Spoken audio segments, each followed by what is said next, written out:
Arimi a macani aria makoretwo mahĩmbĩirie ũrĩmi wa macani ma purple rĩu nĩ megũkorwo makĩmathĩra umithio mũnene kumana na ũrĩmi ũyũ, kuona kambuni igĩrĩ kuma bũrũri-inĩ wa China nĩ ciĩhothete na nĩguo kũgũrĩra arĩmi macani maya na kũrĩa mendereirwo mũno kumana na mũcamo wamo mwega. Thutha wa mĩaka 3 nĩ tũgũkorwo twendetie macani ma mbirioni 7 na nĩ makũhingũra thoko nene mũno kũrĩ arĩmi a macani thĩinĩ wa Kenya thoko-ini cia China.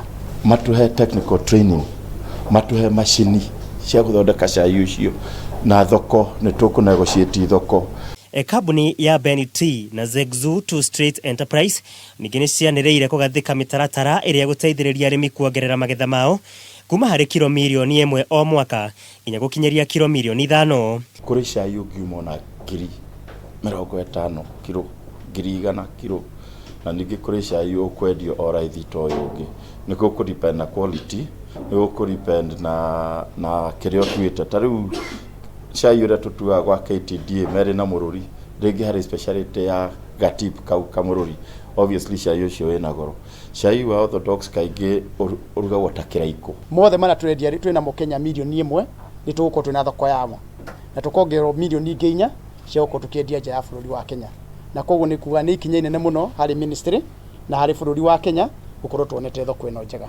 Matinga matano kuma gũkũ bũrũri-inĩ namo nĩ megũkorwo makĩgunĩka na macini cia kĩrĩu cia gũthĩa macani maya, hamwe na gũteithĩrĩria kambuni iria ingĩenda kwendia macani maya bũrũri-inĩ wa China na thito itarĩ na marĩhi, na oho gũcihotithia kwĩyendia thoko-inĩ nene bũrũri-inĩ ũcio. Na makauga o enyewe nĩ magũthiĩ na mbere gũtwethera bei nene mũno, na mũndũ wothe kwenda kwendia macani make China nĩ mamũhingũrĩire thoko ĩyo.